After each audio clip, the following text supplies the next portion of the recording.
Hi, everyone. I'm investigative and consumer correspondent Vicky Nguyen for NBC News. I am pleased to be with you this afternoon for this virtual event that takes a look at the presidential campaign through the lens of our communities. Hi, everyone. I'm Amna, Nawaz, Senior National Correspondent and Primary Substitute Anchor for the PBS NewsHour. And on behalf of Vicky and myself, we are so happy to welcome you to the Presidential Town Hall 2020, hosted by Asian and Pacific Islander American Vote, or APIA Vote. Vicky? Yes, Amna, let me go ahead and take it from here. The Presidential Town Hall is the most important forum in which Asian Americans, Native Hawaiians, and Pacific Islanders will be able to hear directly from the candidates and their surrogates. They will in turn hear what matters from our perspectives. The campaigns will address key topics related to healthcare, discrimination, and racism in America, immigration, as well as safeguarding the economy during this pandemic in two separated, moderated discussions. 2020, as you all know, has been a historically challenging year, often tragic, all around the world. In our country, and especially for Asian Americans, Native Hawaiians, and Pacific Islanders. COVID-19 became a global pandemic, and then we witnessed the murders of George Floyd, Ahmaud Arbery, Breonna Taylor, and so many others. Many Asian Americans and Pacific Islanders are committed to becoming better allies at a time when this is needed more than ever. That's right, Vicky. Today's important, unprecedented conversation is the result of many community organizations and leaders making the case that our collective voices need to be heard.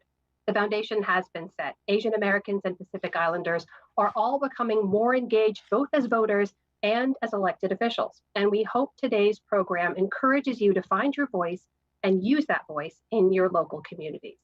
So in a moment of incredible challenges in America and throughout the world, we have to ask ourselves now, what will we as Asian Americans and Pacific Islanders do in 2020? So first, I want to introduce our speakers. We're going to hear first from CHEN. She's Executive Director of our host organization, Asian and Pacific Islander American Vote, or APIA Vote, and then from Stephen Gong, who's Executive Director of the Center for Asian American Media. They've also both served as the co-producers of today's program, so we are grateful to them both.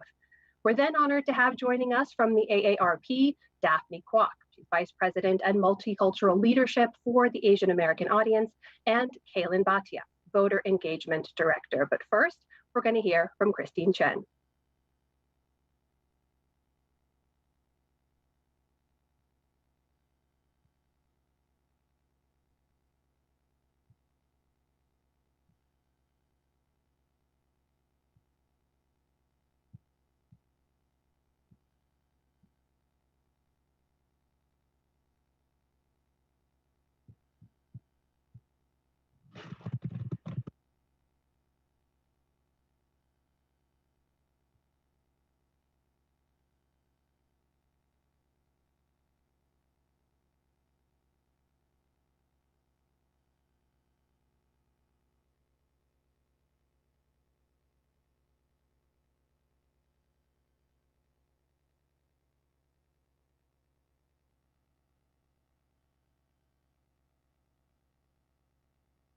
America Vote is excited to welcome all of you for the next 2 hours as we provide a platform for presidential candidates and campaigns to address and engage the concerns of the Asian American, Native Hawaiian, and Pacific Islander communities.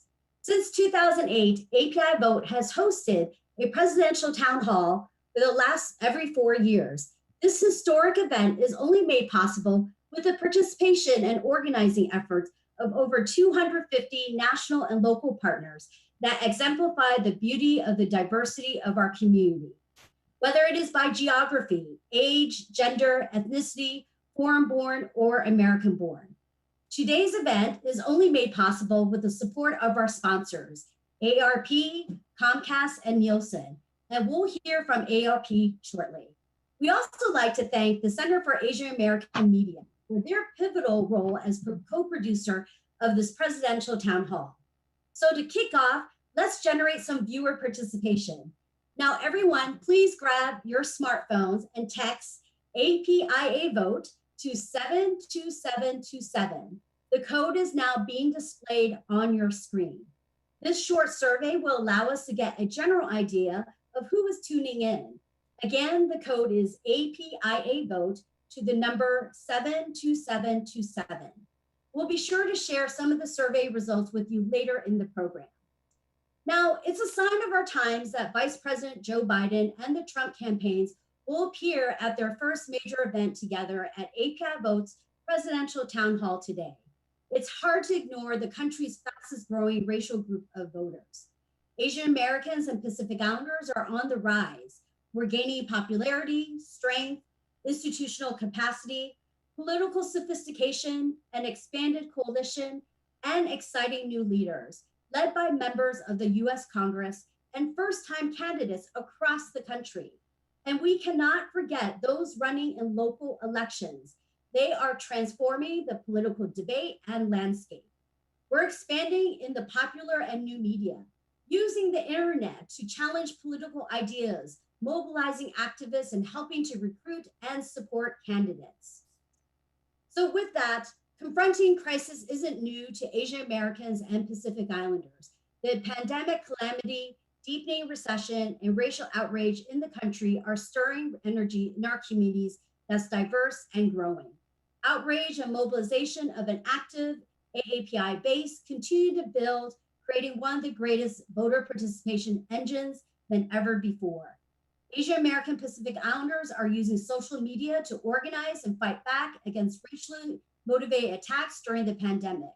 We're a group with a history of being scapegoated, from Japanese Americans detained during World War II to a Chinese American man killed by auto workers angry about Japanese competition in the 1980s, and to the attacks against South Asian Americans after the tragedies of 9/11. There's an urgency to drown out both bigotry and apathy. By coming together for today's event, this is only a testament that this community is using their relationships to activate their families, friends, neighbors, and communities to register and get out the vote. Thank you for your participation. So let's get on with the program.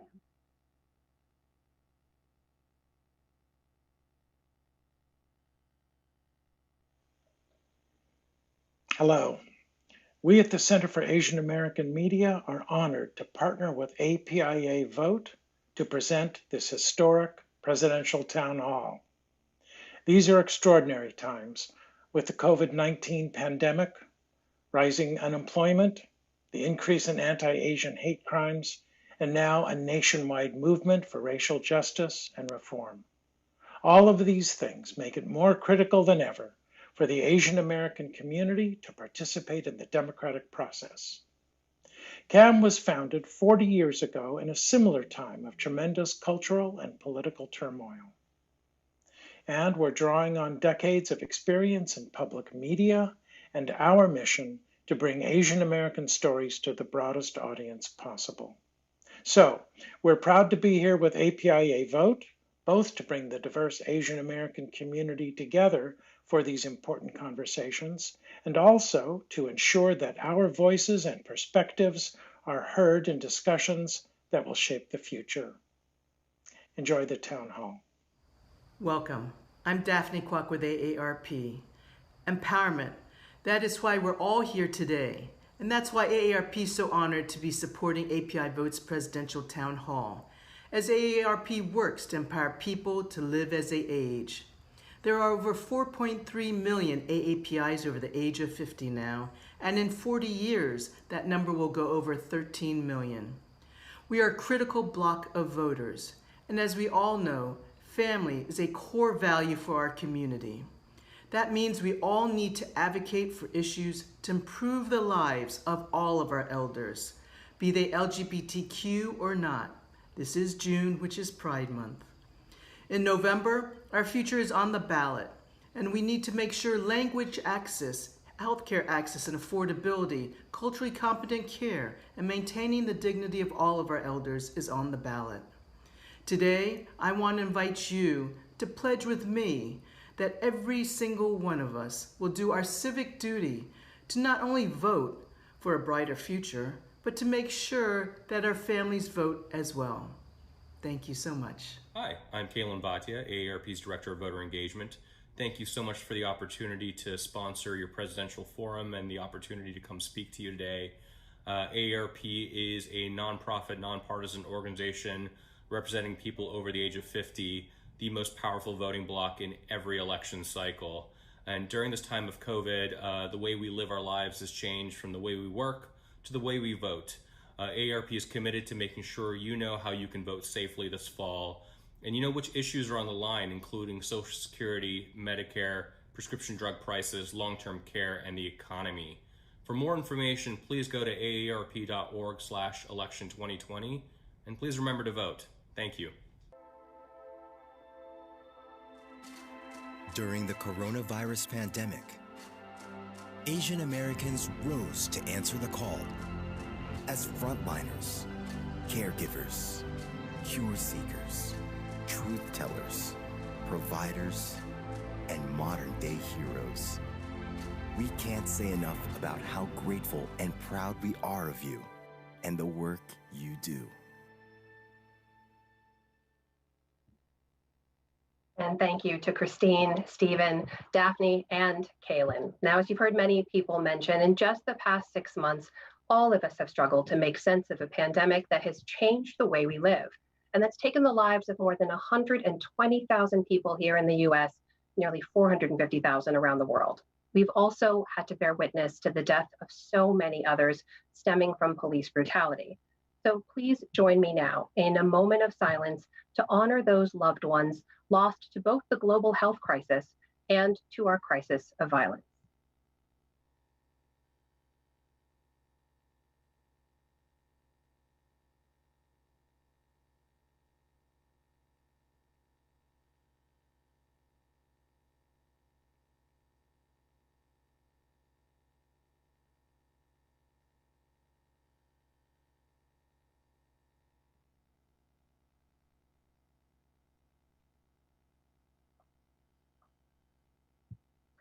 Next, we'd like to share a video, one that highlights the work of the Congressional Asian Pacific American Caucus, or CAPAC, which was established back in 1994.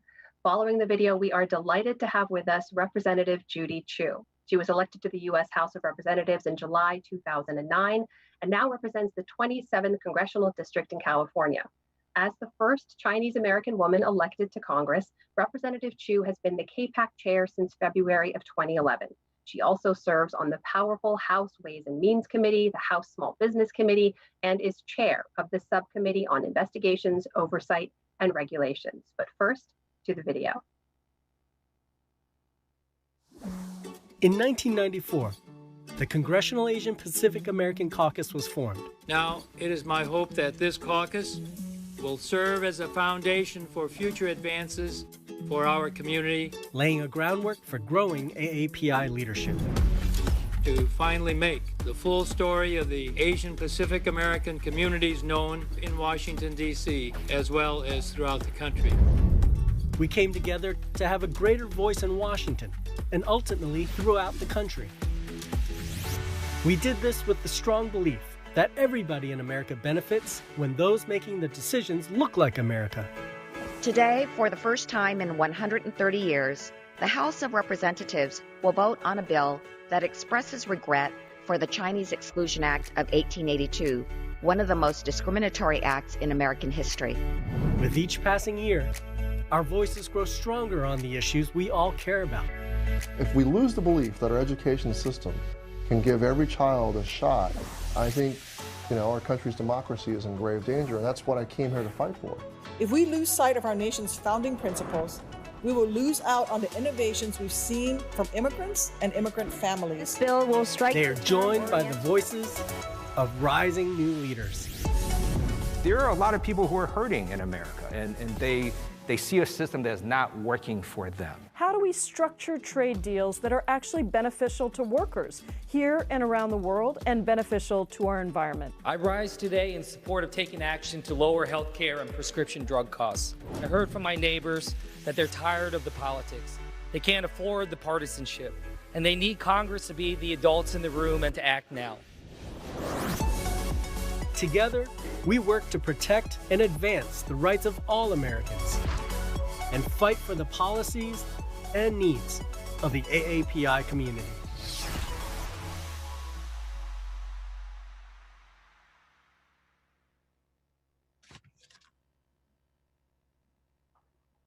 And joining us now is Congresswoman Judy Chu. Congresswoman, over to you. Hello, everybody. First, let me say thank you to Christine Chen and APIA Vote for hosting today's history-making presidential town hall. As chair of the Congressional Asian Pacific American Caucus, or CAPAC, I am so gratified to see thousands of Asian Americans and Pacific Islanders joining us virtually for this milestone event, ready to engage in the 2020 election. And I want to thank APIA Vote for highlighting the history and growth of CAPAC through your video. You see, it wasn't too long ago that AAPIs were so invisible in the US Capitol that if you saw someone walking down the halls, you just had to turn around and look. It was so unusual. But thankfully, this is not the case anymore. AAPIs are now the fastest growing racial population in the country and the fastest growing voting bloc. Over the past decade, we've had more AAPIs run for office and get elected than ever before. And as a result, we now have a record 20 AAPI members of Congress, our highest number in history. But not only that, AAPIs have more than doubled our voter registration numbers over the last decade, with more than 11 million AAPIs eligible to vote this year. And by 2044, we will have doubled even those numbers. We are also the swing vote in key swing states and districts all across the nation. And that is why I like to say we've gone from being marginalized to the margin of victory. But in order to make a difference this November, we must do everything in our power to ensure that AAPIs make our voices heard at the polls. And that's why today's presidential town hall is so important, because the stakes have never been higher. These are difficult and sobering times with this country's very health and economy at stake. Over 127,000 Americans are dead, and over 40 million have filed for unemployment. The coronavirus has disproportionately impacted communities of color, including Native Hawaiians and Pacific Islanders, who in California have 3 to 4 times the COVID-19 mortality rate relative to their population. Small business is a key to the American dream for so many AAPI families, and yet they are struggling to stay open with language barriers making difficult the access to payment protection program loans. We are also at a critical moment in our history about inclusivity and racism. Over the past month, Americans have taken to the streets to demand justice for the shocking murder of George Floyd and so many other victims, helping to kickstart a national conversation on racism and inequality that we have not seen in decades. On top of this, the coronavirus has incited intense anti-Asian xenophobia and hate crimes over the past few months that have threatened the safety of our community. It started in January with dirty looks, insults, and misinformation that Asian American restaurants and businesses were more likely to have the disease and should be avoided. But in the last few months, it's escalated to spitting, yelling, and physical attacks against Asian Americans all across the nation, including an incident in Texas where a man stabbed 3 Asian Americans, including 2 children, ages 2 and 6, at a Sam's Club, saying that he wanted to kill Asian Americans.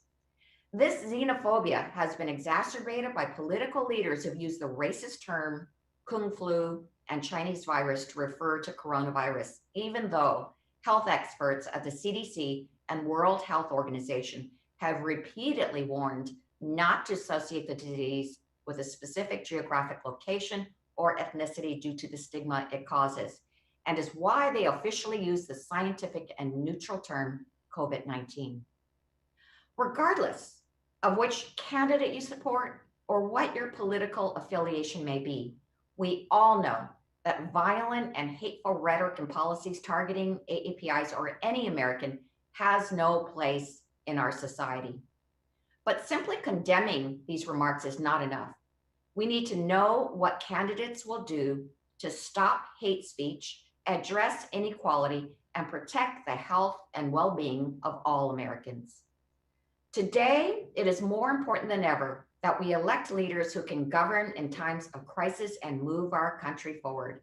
And AAPIs can be at the forefront of this. We can register people to vote, and we can get those already registered to cast their votes in November. We can exercise the true power that we have as an AAPI community to make a difference in this country. Together, we can make sure that AAPI voters are the margin of victory in November 2020 and beyond.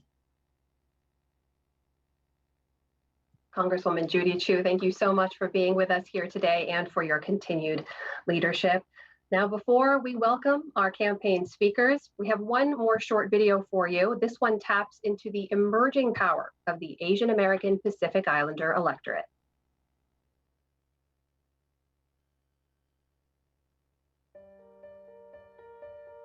Let us be clear. We may have arrived in this country at different times and under different circumstances, but one thing is certain. Asian Americans and Pacific Islanders have been a part of the fabric of this country since its very beginning. We may not have always been the most visible community, but our contributions have always had an impact that far outweighs our numbers. Today, we live in a world that barely resembles what it was even 6 months ago. Like many Americans, we face issues and challenges that deeply affect our communities. From healthcare to hate crimes, from the census to social justice, from immigration to equity, our stake in the next election has never been more personal. Let us be clear. AAPIs will be a part of the solution to these challenges, and we will make that difference, just like we always have. Today, we are mobilizing to meet the challenges we see, and our community's vote will be the difference maker. It already is in multiple key races throughout the country. We are a community that is more energized and politically active than ever before. So let us be clear. As the fastest growing group in the country, our voting power has doubled over the last decade. Our voice has never been louder, and our vote has never counted for more. And that is something every candidate should be clear on.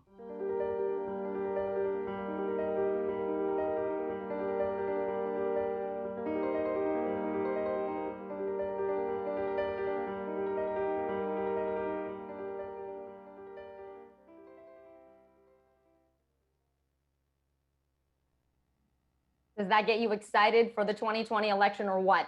All right, we are almost there, but we want to show you one more video which really showcases the diverse voices from across the country and the issues that these folks want to hear from our candidates through self-recorded videos.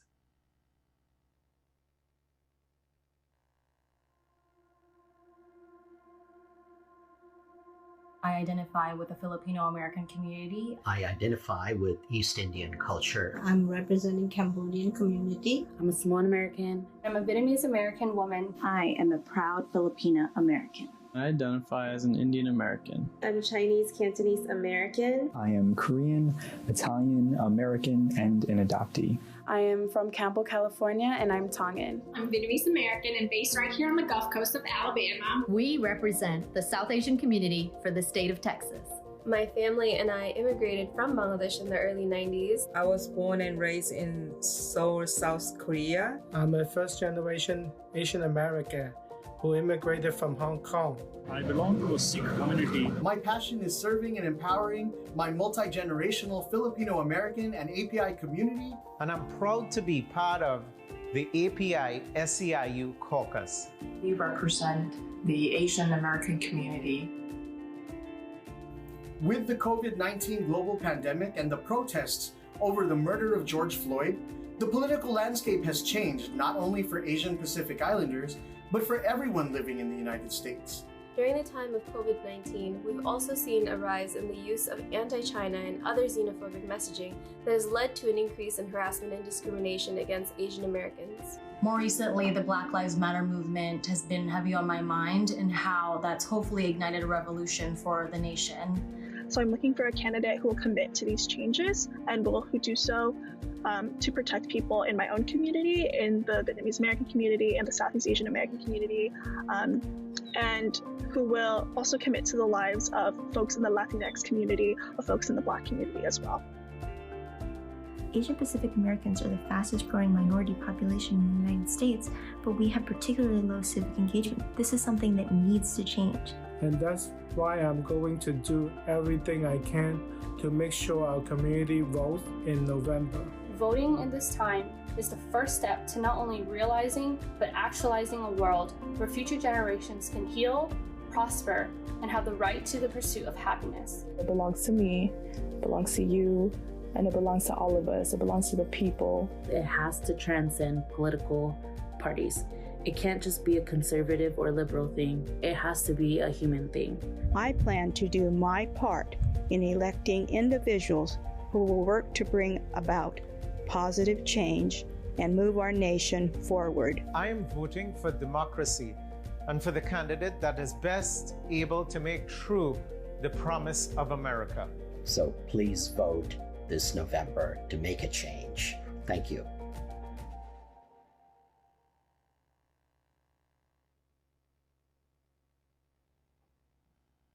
All right, guys, let's turn now to the campaigns. Now, here's how it's going to work. In each case, the candidate or surrogate will make brief opening remarks. He'll then take questions from the moderators and from the community. Some will be live, some will be taped, and of course, provide some answers. Just as a reminder, we as the moderators are going to do everything we can to be respectful of everyone's time. We ask all of you to please do the same. But without further ado, I am pleased now to introduce the presumptive Democratic presidential nominee, former Vice President Joe Biden. Mr. Biden, over to you. Well, thank you very much. I appreciate it. Thank you all at the APIA vote. You're all talking about voting for this organization as an opportunity for us to be together. I also want to thank Congresswoman Chu for her incredible leadership in the House of Representatives and for her commitment to keeping the issues that matter to members of the Asian American Pacific Islander community top of the mind for all of us. And I'd like to start today by briefly addressing what I consider to be a horrifying revelation in the New York Times last night. Assuming the Times report is accurate, the U.S. intelligence community has assessed that a Russian military intelligence unit, the same unit that was behind the assassination of the former KGB agent in London 5 years ago, has been offering bounties to extremist groups in Afghanistan to kill U.S. troops. There is no bottom to the depth of Vladimir Putin and the Kremlin's depravity. If that's true, it's truly shocking revelation that if the Times report is true, I emphasize again, is that President Trump, the commander-in-chief of American troops serving in a dangerous theater of war, has known about this for months, according to the Times, and done worse than nothing. Not only has he failed to sanction or impose any kind of consequences on Russia for this egregious violation of international law, Donald Trump has continued his embarrassing campaign of deference and debasing himself before Vladimir Putin. He has this information, according to the Times, and yet he offered to host Putin in the United States and sought to invite Russia to rejoin the G7. His entire presidency has been a gift to Putin. But this is beyond the pale. It's a betrayal of the most sacred duty we bear as a nation, to protect and equip our troops when we send them into harm's way. And it's a betrayal of every single American family with a loved one serving in Afghanistan or anywhere overseas. And I'm quite frankly outraged by the report. And if I'm elected president, make no mistake about it, Vladimir Putin will be confronted and will impose serious cost on Russia. But I don't just think about this as a candidate for president. I think about this as a dad, a father, who sent his son to serve in harm's way for a year in the Middle East and in Iraq. And I'm disgusted on behalf of those families whose loved ones are serving today When your child volunteers to serve, they're putting their life on the line for the country. They take risks, known and unknown, for this nation. But they should never, never, never, ever face a threat like this with their commander-in-chief turning a blind eye to a foreign power, putting a bounty on their heads. And if I'm president, this and so many other abuses will not stand. No, this is a difficult time for our country. More than 125,000 people have died because of COVID-19, with millions more infected. More than 20 million Americans are still out of work. And all of us are contending with how we can ensure a strong reopening of our economy and the many AAPI-owned small businesses across the country without endangering the safety and health of ourselves, our families, and workers across America. At the same time, during the pandemic, Donald Trump is telling his administration to, quote, slow down testing, ending federal funding for test sites. I understand he just reversed that today. He was going to end funding for federal test sites, but Republican governors said, don't do it. He changed his mind. Fighting in court to strip people of their health care under the Affordable Care Act. And on top of all of this, Asian Americans are being targeted with violence and subjected to xenophobia rhetoric from the mouth of the president himself. This is a president who, instead of bringing our country together, does everything he can to fan the flames of hate and division in this country. From the moment I launched this campaign, I've been speaking about the battle for the soul of our nation. This is part of that battle. And in this moment of national and global crisis, where the racial inequities that plague our society are even more evident now than they've been. At this time, we need a president who can address every aspect of this pandemic with urgency and seriousness, including anti-AAPI bias. You know, Donald Trump only knows how to speak to people's fears, not to their better angels. He only ever speaks to place blame instead of claiming responsibility. But that's not who we are. We're so much better than this president can even conceive of us being. Just look at how the AAPI community and so many others across this nation have responded to Trump's racist attacks during the pandemic. By stepping up, doctors, nurses, researchers, frontline healthcare workers, grocery clerks, delivery drivers, restaurant owners. They're showing the best of America every single day, standing in a breach, filling in for Donald Trump's complete lack of leadership when it comes to keeping Americans safe during this pandemic. Our AAPI community is essential, period. Not just as essential workers, but essential to the very fabric of this nation. The AAPI community is essential to our American story. And I'm also here today asking for your support because this isn't just a moment of crisis. It's an incredible opportunity to build our country back, build it back better, even stronger than it was before. You know, I think the American people have had the blinders ripped off in so many ways. We're ready to take on the deep systemic inequities that have plagued our society for much too long. I think we're ready to deliver some real, fundamental, long overdue changes. I think we're ready to celebrate the incredible strengths that we draw from our diversity, from harnessing everyone's unique talents. And I'm looking forward to working with the AAPI community to deliver the progress we need for all Americans. That's what we did in the Obama-Biden administration. President Obama and I fought to expand opportunity and open the doors to more Americans, including fighting for AAPI communities. We established the White House Initiative on Asian American and Pacific Islanders. We helped 2 million AAPI individuals gain health care coverage through the Affordable Care Act. We protected thousands of Asian Pacific American dreamers by creating and expanding the DACA program. We strengthened the crimes protection for Asian Americans and Pacific Islanders. We worked to disaggregate federal data to better meet the challenges facing the AAPI community. We secured long overdue compensation for proud Filipino veterans of World War II. And we appointed more AAPI judges to the bench than every administration in U.S. history combined. And as president, I'll build on this legacy and continue to fight for AAPI rights.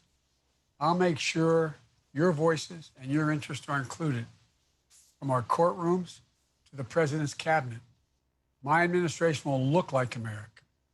We'll work together to ensure that the most sacred aspect of our democracy, the right to vote, is protected and accessible for all people. There's so much we can do. And it's going to take a lot of work. It's going to take leadership at the highest levels of our government and sustained grassroots pressure, which you all provide. Nothing about this is going to be easy or automatic, but I believe we can do it together. So thank you again for having me. I'm looking forward to our conversation. And again, thank you very much for your activism. Vice President Biden, thank you so much for those remarks, sir, and for being here and taking the time to answer our questions. I want to begin with one of my own, if you don't mind. You mentioned some of those systemic issues, the inequalities we're still addressing as a nation over time. And I'd like to ask you about some questions you faced about your team. During the last election cycle, Democratic candidates released staff diversity data on a regular basis, almost quarterly. You haven't released yours yet. Your senior most advisors, it's been reported, are predominantly white. There's very few Black and Latino senior advisors.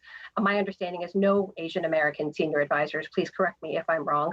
But when we look at dismantling systemic racism in America, political institutions like campaigns are often among the worst offenders. So what do you now say to the voters of color who worry that if you can't lead the way on fixing this on your own team right now, then maybe you can't lead the way on fixing it in the rest of the country? And a related question, when will you release that staff diversity data? Mr. Biden. I'll release that staff diversity data today. When we get off this call, we'll call you. You know, the fact of the matter is we have a very diverse staff. And we have a diverse staff that goes across the board and high level and senior positions. So I will make sure we release it to you, and it does include AAPI members, as well as a significant number of African Americans, significant number of women, and Latinos. Sir, just to clarify, when you say that, we are talking about the senior most members of your staff, not staff overall, the people with agency who are at the decision-making table. Yes. Is that correct? That's correct. Wonderful. Thank you. Thank you very much for that. And I will take that call when I get it from your team. All right. My team has to be watching this. When this is over, pick up the phone immediately and call her. Okay? Thank you for that, sir. Let's turn now to some community questions. I know we have a lot to get through. By the way, one other thing. Yeah. My administration is going to look like America. Not just my staff, the administration. From the vice president, straight down through cabinet members, to major players within the White House and the court. It's going to be a reflection of who we are as a nation. Okay, let's turn now to those community questions, sir. I want to bring in now, joining us on Zoom, John Vang Tao. He's a community organizer in Minnesota. Here's the thing to know about him, Vice President Biden. He is, as I mentioned, a community organizer. He was previously incarcerated for 8 years. He now works for a regional government agency. I believe he joins us now, and I'm going to hand it over to him to ask his question directly to you. Okay. Hello, thank you. Last month, Minnesota and our nation was traumatized by the murder of George Floyd and the civil unrest that followed. As we all are looking for a new way forward, we must acknowledge that these events are a result of the inequities within our systems. Past policies like tough on crime legislation has led to the over-policing of poor communities, including immigrant communities, and introducing them into the school to prison pipeline. Many people like me who have finished paying our debt to society, we often struggle to rebuild our lives and overcome systemic barriers after prison. Some have been able to find jobs, and others have been left with no other options but to start a new business. Many of us have started families and became upstanding members in the community. Despite all of these accomplishments, ICE has been deporting people like us since 2002. These actions are destroying families and abandoning good people into countries that many have never stepped foot in. Issues like DACA, immigration, and deportation are all critical to my community. What will you do to ensure that all communities of color, including Southeast Asians and other small ethnic groups, are not left out of your discussions on which immigration reforms and policies to prioritize in your first 100 days? Thank you. Thank you so much for your question. Please, Vice President Biden, over to you. By engaging your leadership, as I have through my career, just like we did in our last administration. You know, this pandemic has brought out the best in so many people: doctors, nurses, first responders, grocery clerks, delivery people, caregivers, heroic soldiers in the war against the virus. So many of them are Asian Americans and Pacific Islanders. But this crisis has also brought out the worst. We've all heard about the horrible acts against Asian Americans blamed for the coronavirus, harassment, violence, conspiracy theories, blaming Asian Americans for COVID, dangerous smears, including by Donald Trump. Words matter, and the president's words matter even more. I'm running to restore the soul of this country, to make clear there's no safe harbor here, to stand up to anyone who's been left behind. As president, I'm going to fight every day to lead the change, for significant change in all our policies, and to make sure that every member of the diverse AAPI community is treated with dignity and has a same shot to succeed. And I'm going to make sure the AAPI community is represented in my administration. As I said, under President Obama, we appointed more AAPI judges than every previous administration combined, including 4 times more women of AAPI descent than any other president. We're in an advisory commission on AAPIs, Pacific Island Task Force, and the White House Initiative on AAPIs. We held hundreds of stakeholder meetings and summits and worked with 24 federal agents, the whole community, to make sure they had federal resources. Trump gutted all of that. And as president, I'm going to restart it and take it further. And let me go back to your comment about you having served your time in prison. We have to make a fundamental change in the way we deal with prisons. That's why, in my view, that, and this is what I propose, we should turn, and I've been pushing this for a while now, we should turn our system into one of, from punishment to rehabilitation. Once you have served your time, right now what happens is you get $25 in a bus ticket. And a lot of people don't have any place to go except back to right where they were before if they were in real trouble. I believe that you should be entitled to anyone serving their time in prison should be entitled to every single solitary program that exists in the government, from access to housing, to access to food, to access to Pell Grants, to access to educational opportunity. It's overwhelmingly in our interest that we do that, There's much more to talk about in terms of dealing with the whole notion of prison reform. But the biggest reason that we have to do it is to make sure that people have an opportunity to have a new start. The idea that anybody, well, I won't go on. I get too excited about this one, but there's a lot we can do, and I will do. Vice President Biden, thank you for that answer. Thank you to John Vang Tao for that question as well. We have more questions from the community. I'm going to hand it over now to my colleague, Vicky. Thanks so much, Amna. Let me just go ahead and start my video here. We're doing a lot of our own. There you are. Hi, how are you, Vice President Biden? How are you? Where you are. I'm in my back porch. I tell you what, did you ever think we'd be doing this from home? I did not. It is the strangest time. And I must say, as strange as it is to be a journalist right now, it must be even more difficult and odd to be campaigning in the time of a pandemic, when for months we've all been told to stay home. That's right. Yes, that has not stopped your opponent, though. President Trump has been holding rallies, events. We haven't seen much of you, Vice President Biden. Americans have not seen you. So as you try to convince voters to cast their ballots for you, what do you say to the silent majority who see you as an extension of President Obama, representing a time when many felt like they weren't heard, they weren't seen, people who feel like this country is trending too far left? And I have one more part to this question I want to ask you. In your first 100 days as president, what will you do to create a pathway to citizenship for many undocumented immigrants? That is a big issue for the AAPI community. As you know, 1.7 million face deportation threats. Another 100,000 are young people who are affected by the DACA program. So 2 parts for you. What are you going to do to be more visible? And what do you say to the folks that think you're just going to be President Obama 2.0? And what are you going to do about immigration right when you get in office? Look, I am very proud to serve with Barack, and it's one of the great honors of my life. I thought he was a great president, but even he acknowledges we can't go back to what it was. We have to go back and build back better. And so I have a program that is significantly different and builds upon where we left off and tries to undo the damage that Trump has done, number one. Number two, I campaigned from home about Biden hiding in his cellar.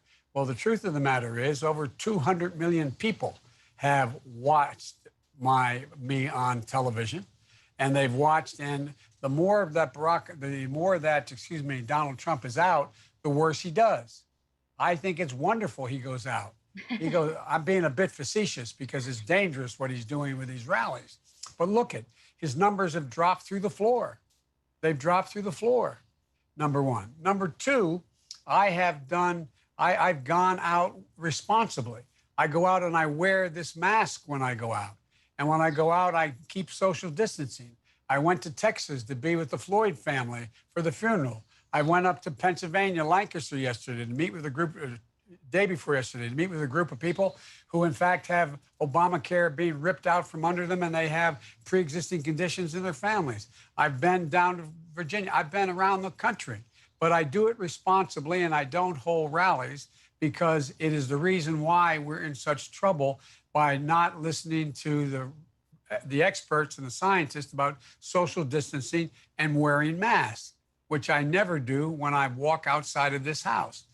I never fail to do. Now, one day, on day one, I'm going to send the legislative immigration reform bill to Congress to provide a roadmap to citizenship for 11 million undocumented immigrants who contribute so much to this country, including 1.7 million AAPI. My immigration policy is built around keeping families together, modernizing the immigration system by keeping families, unification, and diversity as pillars of our immigration system, which it used to be. Ending Trump's cruel and inhumane policy at the border to rip children from their mother's arms. Take immediate action to protect dreamers, including the more than 100,000 eligible dreamers from East and South Asia. Rescinding the un-American Muslim ban immediately. Restoring refugee admission in line with the values and historic leadership of our country, raising the target to a minimum of 125,000 people a year in my first year. He's cut it down to 15. The average has been 95,000 a year. Working with Congress to establish a bipartisan legislation to ensure a minimum admission of 95,000 refugees. That's who we are. That's how my great-great-grandfather, four greats back got here. He got in a coffin ship on the Irish Sea, never knowing whether he was going to make it. And he made it to the United States of America in 1848 when the British were, anyway.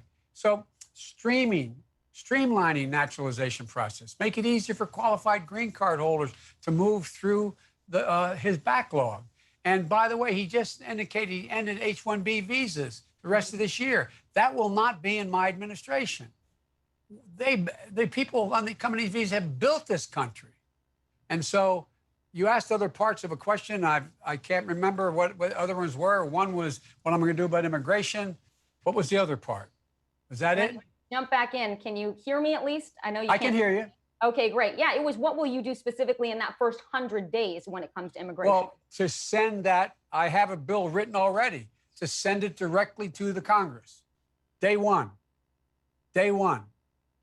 I appreciate it. Thank you so much. Vice President Biden, we are going to ask one of our community members next to ask you a question. Her name is Vimala Rajendran. She is going to come to us from Zoom from North Carolina. She's a chef and a small business owner. Go ahead, Vimala. I don't see anybody on this. Oh, hang on. Here she is. Hang on. She's going to unmute herself. Okay. There you go. Vimala, go for it. Hello, my name is Vimala Rajendran. As Vicky just said, I have lived in the United States for 40 years and just got naturalized as a citizen in 2019. 2020 will be my first. Thanks for choosing the United States. Thanks for choosing us. Thank you. And I feel so much at home here because civic engagement has always been my calling. And I accidentally became a chef because of circumstances, not having immigration papers to do other professional work, which was in media and education. I became a chef 10 years ago, and I saw the American dream be fulfilled in front of me with becoming a successful award-winning chef and restaurant in Chapel Hill, North Carolina.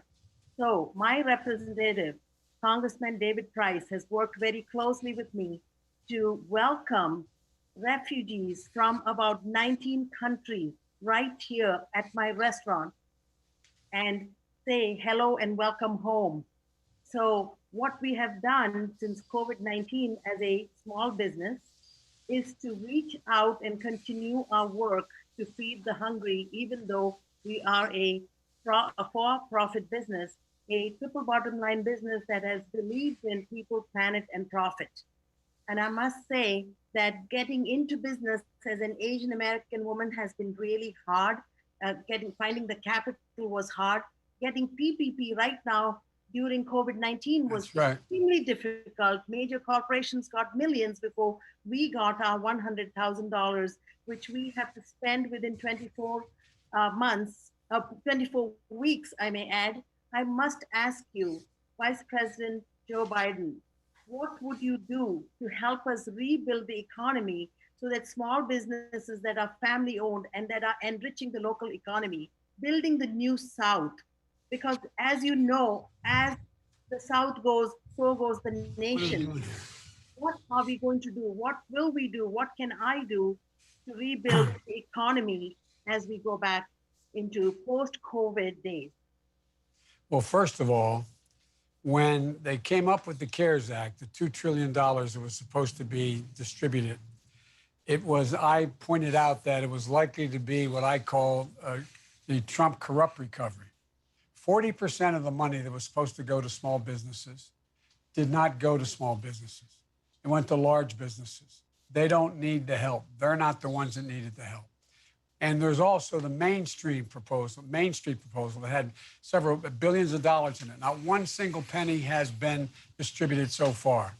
And I suggested in the very beginning that there be a proposal that the president initiate the Defense Production Act to insist that they watch the major banks to make sure they would distribute monies that didn't cost them at all. They're covered. That distribute those monies to small businesses, which are the backbone and employ more people than the major businesses do, the big businesses. But guess what happened? The fact is that it didn't happen. They did not get it. Those big banks don't like lending money. So if you went to a big bank to get your access to the stimulus that was provided, they'd say, do you have an account here? What is your credit standing? Do you have a credit card with us, et cetera? That's not supposed to be how it worked. And in addition, you may recall, the president then fired the oversight board, the individual, a person who is supposed to watch and see how each of these dollars is expended, and to make sure that this administrator would look and make sure the program was working. He fired them. There is no inspector general that was supposed to be there. First thing I'll do as president is appoint an inspector general to go back and look where every single penny of the money got distributed and hold those accountable where there is violation of the rule and or there has been any chicanery. A lot of that money has gone to the big businesses that didn't need it and didn't get to where it's supposed to be. And with regard to PPP, with everything from masks all the way to making sure that you're able to open in ways that are safe and or keep your workforce safe. That is ridiculous that it's not been available to you. And it's ridiculous that the president has been AWOL. He says, I take no responsibility. That's a state responsibility. This is a war he talks about, a war against this virus. Yet he's AWOL. He does not take any responsibility. He's leaving it to the states. Second part of what you're saying, to make sure we meet the diverse needs of this community are met in administration stimulus program, designing jobs programs, and helping businesses get ahead. Because small businesses are the key to our recovery. You're the foundation of the community, of this country, of the American dream. And they're bearing the brunt, and you're bearing the brunt of the economic crisis today, including Asian American community. Now, look, Trump's corrupt recovery is focused on the wealthy, well-connected, not the millions of mom and pops that are out there facing ruin. As I said earlier, 40% of the funds didn't go to small businesses at all. And the Main Street lending program has lent not a single dollar. Because many of the AAPI own businesses are cash operated and don't have ties to banks, they're hard to find time accessing this paycheck protection program, funds that Trump is supposed to be supplying through the administration, through what the Congress passed. But here's what I'll do for small businesses now: provide clear, consistent guidelines for safe reopening, get the workers free testing and PPE to stay safe, provide an ambitious restart package to help small businesses not only be able to reopen, but rehire workers and cover the extra restart expenses and fixed costs like rent. Make sure that stimulus funds are distributed fairly. As I said, I'm going to appoint an inspector general on day one to make sure the funds actually get where they're supposed to go. Reverse half of the new PPP funds for small businesses with less than 50 employees, so that right now, small businesses is technically under 500 employees. Well, that's not what most people think is a small business. Half those funds should go to people with less than 50 employees and even smaller. We have to focus on, you have been the heartbeat of your community and of a community and the communities across the country. And the other thing is that you're working with Congressman Price, who's a first-rate guy. We, in fact, have to increase the numbers, as I said earlier, of refugees able to come to the United States of America. I'm going to stop you right there. I'm sorry. You get time for another community question. That was great. We appreciate what you had to say about small businesses. I'm going to toss it to Melissa Leilan. She is coming in with a question about healthcare. APIs, including COFAs, are among the most visible of healthcare workers caring for COVID-19 patients. Pacific Islanders are contracting and dying from the virus at an alarming rate, only to be largely forgotten in discussions of community impact. COVID-19 has raised onto a pedestal health disparity for people of color, including APIs. Yet access to healthcare insurance is one of the biggest barriers our communities face due to language and policy barriers. 1/3 of Asian Americans have limited English skills. What are your plans to ensure that all APIs can obtain health coverage with language assistance in your administration? Free for everyone, exponentially surge the testing to make sure it reaches the community, get critical medical supplies and care hospitals in every part of this nation. And I'd immediately drop Trump's efforts to overturn Obamacare and strip millions of health care, even during this pandemic. He shouldn't be putting politics his politics ahead of the safety of the American people. And one of the things you all know better than any group is that Obamacare was and is still a big deal. It covered 20 million uninsured, 2 million formerly uninsured AAPIs. As president, I'm going to build on it with a public option, slashing premiums and deductions and drug costs, automatically enrolling people who are eligible for Medicaid but live in states that reject this expansion, double the funding for community health care centers and frontline care, and I'll work to tear down the language barriers that keep AAP from quality care. For example, during our administration, we distributed health insurance information in 7 Asian languages: Burmese, Chinese, Hmong, Khmer, and Vietnamese, and Lao. And so, as president, I'm going to build on that important work and direct federal agencies to find new ways to increase access to federal programs for the AIP community, including those with limited English proficiency, to ensure that the best practices are shared across departments and agencies. Now, look, that includes making sure the AAPI communities has access to information about COVID-19. So far, the Center for Disease Control materials have been translated into Spanish, Korean, Chinese, Vietnamese, but other resources like those released by the White House Coronavirus Task Force and other federal agencies are available only in English and Spanish. You all know the argument that most people don't about, the model minority. Well, AAP advocates across the country know that there is a section of the AA, if you take it as one big group, it has the highest education achievement, et cetera.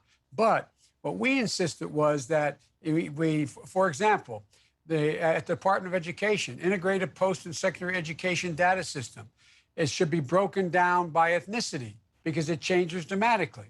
This administration hadn't done that. HHS has seven Asian Americans and 4 Pacific Islander breakdown in categories. Department of Labor has done the same thing. This guy's not done that at all. So you look out and generically you say, okay, the API community writ large has a great achievement higher than any other group in America. But that misrepresents the fact that scores of ethnicities are, in fact, really being hurt and left behind. And we're supposed to be breaking that out so we know exactly where they are so they can be taken care of and treated fairly. That's one of the priorities I will have in addition to access to eliminating the language barrier. I went really quickly because I know we're getting out of time. I apologize. We appreciate it. Thank you. Vice President Biden, I just want to say, day one, you said you will have an immigration plan. Yes. You managed to use the word chicanery, and you are going to make your diversity data public right after this town hall. We're looking forward to it because, as we've been saying, representation certainly matters in all facets of life, private and public. We appreciate very much your time today. And we're going to continue. By the way, this isn't the end of the diversity. This is just the beginning. And I said, the administration will look like it. So thank you very much. Thank you. And I'm going to now transition. I'll let you go, Vice President Biden. We're actually now going to bring in someone from the Trump campaign. We do not have the pleasure of having the president here with us today for this town hall, but we are joined by someone equally special who will be speaking on behalf of the president, and that is Governor Eddie Baza Calvo. He has been the governor of Guam since January of 2011. Governor Calvo has worked in the private sector as the general manager for both the Pacific Construction Company and the Pepsi-Cola Bottling Company of Guam. He's from my neck of the woods. He is a graduate of the College of Notre Dame in Belmont, California, and he and his wife, Christine, have 6 children. I'd like to welcome you, Governor Calvo. Can you hear me okay? I can hear you fine. And by the way, good morning from Guam. Oh, good morning. What time is it there? It's just about 6 in the morning. So wow. I'm going to greet you. And for all our Asian American Pacific Islanders, I'm going to greet you in our language and a bunch of others. Buenas din hafade, magandang hapon, annyeong haseyo, konnichiwa, and ni hao. Impressive. Thank you, Governor. So let me ask you, President Trump, he continues to call the coronavirus the Kung flu. He has objected to having a Black Lives Matter mural on Fifth Avenue in front of his building. As you heard Representative Chu saying earlier, the hate incidents against Asian Americans has gone up tremendously since the coronavirus started and since we started hearing terms like China virus, Kung flu. Some are saying the president's going back to his 2016 playbook of using divisive language to appeal to his base. And a recent poll shows that Americans are the unhappiest they've been in nearly 50 years, in part because of the lockdowns and the pandemic. The president says he wants to keep America great, but his track record indicates he's more of a divider than a uniter. How will he try to bring Americans together in his second term? And if he is reelected, what commitment will President Trump make to a diverse cabinet and appointees who have a history of understanding and representing AAPI communities? Amazing you mentioned the word Kung flu. As a matter of fact, I want to, if you can take a look at history, that Kung flu comment even came from the Obama administration. So I want to correct you as to who are the authors. That's not true, sir. That's not true, sir. I will say, Governor, again, it actually came from people who were waging a public health campaign. It was not linked to the Obama campaign. It was used twice during his presidency when public health agencies were trying to fight the flu. If you can please allow me to continue, but again, it came within the Obama administration. I can tell you with inclusion within the Trump campaign, I'm a part of it. If you look at the representation and whether it's on the White House Advisory Commission Asia Pacific Affairs, my chair is Elaine Chao. So, you know, I'm here as an Asian American and Pacific Islander to represent the Trump campaign. And I got to tell you something about this division. If you take a look at what is happening throughout this nation, and you look at some of the events, and by the way, as a member of the White House Commission, I've seen what is the impact on some of our Korean American stores, our Vietnamese hair and nail shops, our Filipino restaurants that have been looted and people robbed as a result of the riots.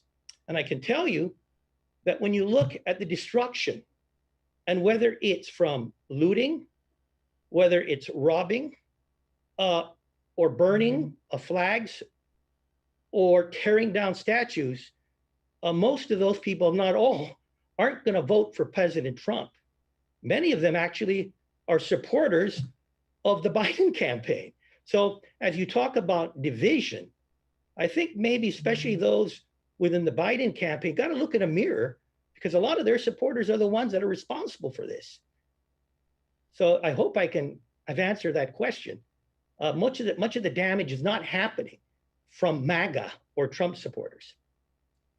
In terms of what the president will do to have a diverse cabinet and appointees, I understand that you're there and that Elaine Chao is there, and that is representation.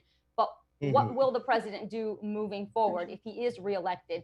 And do you think, and even if it were to be used during the time when President Obama was in office, the term Kung Flu, are you saying that makes it right to continue using it now, especially given the atmosphere of racism and hate that AAPI communities are reporting? I think words, you got to be very careful on words. And I got to tell you, my president, he's sometimes very unorthodox and he uses certain words, but you also got to look at actions. And when you take a look at the actions of the Trump administration, whether it's my participation or Secretary Chao, or as a matter of fact, as we go into housing, some of the great ideas that have come from, again, Ben Carson, who is Secretary of HUD, and many others, you already see participation, whether it's from Asian Americans or Pacific Islanders. I got to tell you, in our advisory commission, and I'm talking the White House Advisory Commission on Asian Americans and Pacific Islanders, you got 2 folks from the islands, actually 3, 2 from Guam, 1 from Samoa. It's interesting how it expanded as well, because not only do you have Asian American Pacific Islanders from American Samoa, Hawaii, and Guam and the Northern Marianas, but within this administration, there actually been expansion to our compact states. And these are nation states that have a very intimate relation with the United States. And I talk about the Republic of the Marshall Islands, I talk about the Republic of Palau, and I talk about the Federated States of Micronesia, which encompass an area of the Pacific larger than the United States. And it's in the Trump White House that there is actually an effort to work with not only the Asian American Pacific Islanders within America itself, but even with our special partners, such as the compact states, which have a very deep and intimate relationship with the United States. So again, that's another first for the Trump administration. And do you know anything about what he'll do when it comes to his cabinet or his legislative choices? As you heard Vice President Biden talking about the number of judges that were appointed under his term with President Obama, I'm wondering if you can get more specific about what President Trump would like to do in his second term when it comes to AAPI representation. He's already doing it from home. As a matter of fact, I was going to announce it in my opening speech, but I'm very proud that just 2 weeks ago, we had a virtual commencement. Let's have you toggle then. Oh, I'm sorry. I think someone's speaking over you. Yes. We had a commencement speech at our University of Guam here, and it was virtual. And it was by this spoken to these 500 new graduates of University of Guam. This is a young Korean woman that was born and raised in Guam. Her family immigrated to Guam years ago. She's Korean American and a proud Guamanian. And just several weeks ago, with President Trump appointing her as an ambassador and the Senate ratifying it, she became the first Guamanian to serve and the newest ambassador to the Consular Corps of the United States, of the Diplomatic Corps. So that's just another first for the Trump administration. I can't predict what who the president is going to appoint in major cabinet positions, but I can tell you, I've seen in my visits to the White House and meeting with those that are a part of the administration, and whether it's in an official capacity or even in the campaign, I'm seeing a growing diversity. I've seen a heck of a lot more even African Americans that are part of the campaign. I've seen a lot more Hispanics, and of course, Asian Americans as well. So I'm very confident about things. And again, in the weeks ahead, I'm pretty sure that the president and his people will announce any other types or any other new prospective candidate members. And again, by the way, I'm one of them. Yes, indeed. I want to be given this opportunity. I want to thank everyone, the president, for giving me this opportunity to speak in his behalf. Because really, if you look at Guam, it's a Pacific island, but it's just due south of Japan. So I am an Asian Pacific Islander. I fit every part of the category. And I've got about 6 different ethnicities running through my blood. So I think I'm one of those. But and Governor Calvo, I will say, see more diversity coming in the second part of the Trump administration as well. Thank you. We have several questions from the community for you, but forgive me, I was so excited to get to your questions. I forgot to have you do your opening statement, and it's so early over there in Guam. Thank you for waking up early to join us here in the U.S. So on the mainland, I should say. So please, if you would, just open up, and let us know what to expect from the Trump 2020 campaign, please. Thank you so much for that introduction. Hey, and as I told you earlier, I've given the greetings of several languages that make the constituency of the people of Guam. I can't forget my fellow American Pacific Islanders. So as I greet you all, I'd also like to say to my Samoan brothers and sisters, talofa, and also to my friends and neighbors from Hawaii, aloha. I want to thank President Trump and his campaign team, as well as the organizers of the Asian Pacific Islanders American Voters Presidential Town Hall, for giving me this opportunity to speak in behalf of President Trump and Mike Pence. I'd also like to acknowledge and thank our former Vice President, Joe Biden, Congresswoman Judy Chu, and thank them for not only their presence, but also their public service. Now, for many Americans, most of their knowledge of Guam came in August of 2017, because that's a date that North Korean leader Kim Jong-un announced to the nation and the world that he would be launching ballistic missiles in our direction. Now, what most Americans didn't know is that threat was just the latest in a long series of escalating rhetoric and militaristic activities that had been building up since 2012. I came in January 2011, so most of my term was filled by threats by Kim Jong-un. Now, my perspective of a belligerent North Korea is rather unique. See, I had the opportunity to serve as a governor of an American territory that was targeted by an adversary of the United States, both within the terms of former Vice President Biden, and then the first 2 years of President Trump. Under the previous administration, from 2012 to 2016, every year the threats coming from North Korea became more and more bellicose. Every year from 2012 to 2016, the underground nuclear testing became more and more frequent and of stronger magnitude. In fact, even some experts suspected that there may have been thermonuclear detonations. Now, with those bigger explosions also came ballistic missile testing with longer and longer trajectories. Now, it came to a point that not only Guam, Hawaii, and Alaska were within the bullseye, but also potentially the states within the contiguous 48 in the North American continent. Now, then came President Trump. Now, President Trump may not have drawn a line in the sand, but he definitely drawn a line in the deep blue Pacific. No American territory or state would be threatened or attacked. And if this warning was not heeded, then the consequences to North Korea would be catastrophic. Now, that president's blunt warning was also coupled with crippling sanctions. And, it is ironic, but also with personal engagement with Chairman Kim.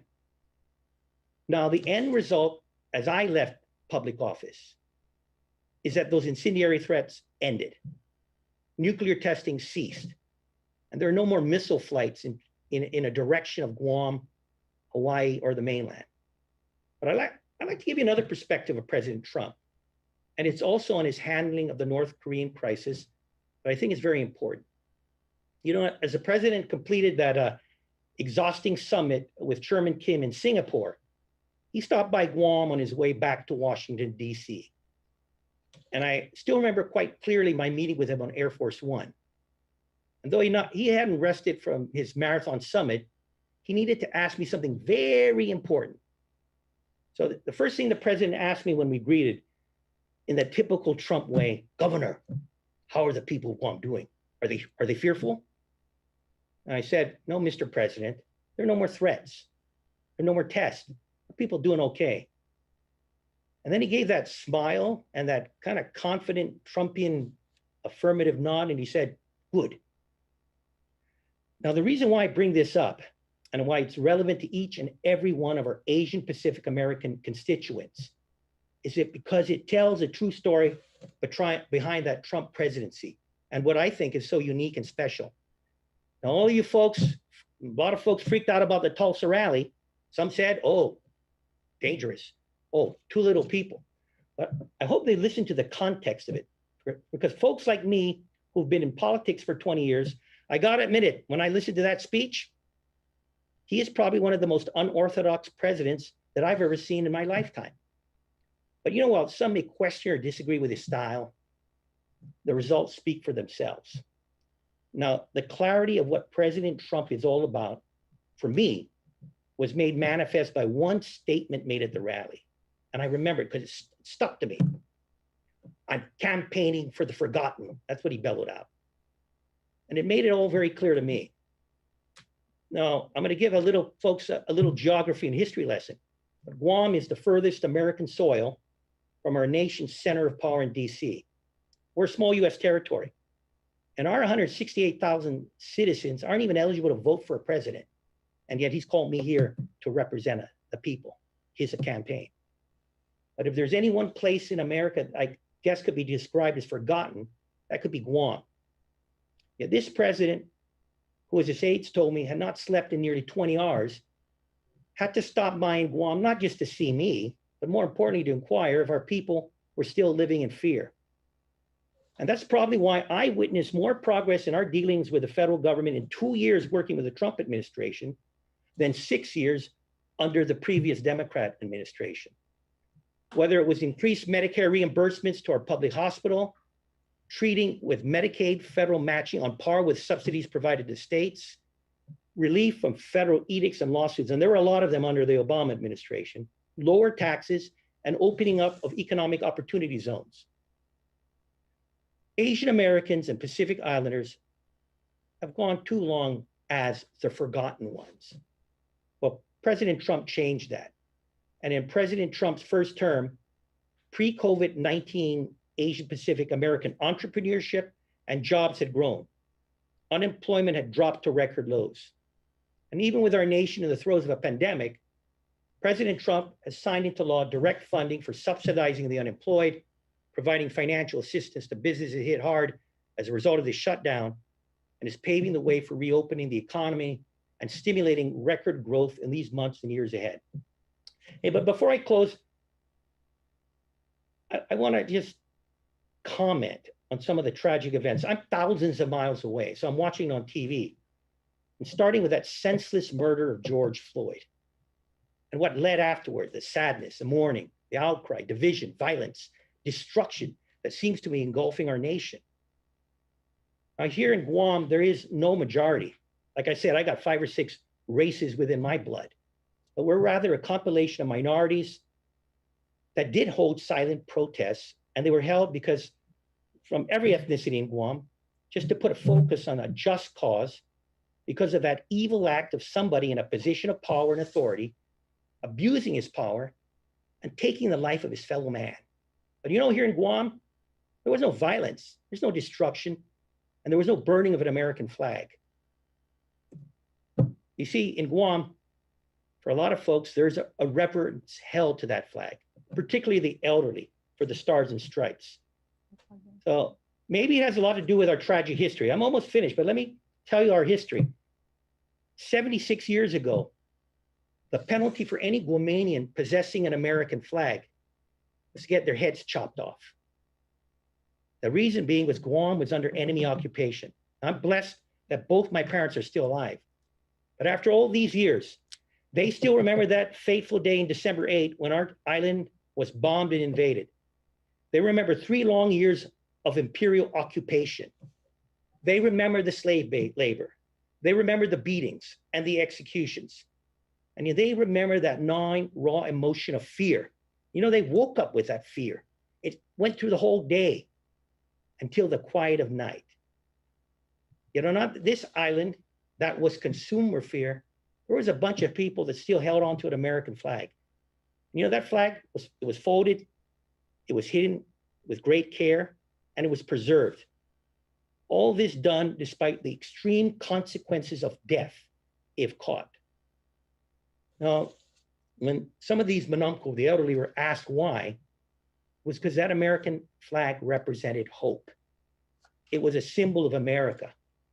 And for the Chamorros of Guam, I'm a Chamorro, that flag gave us that slim hope to persevere and endure from one day to the next, that someday America would return and would free our people from rape, enslavement, and death.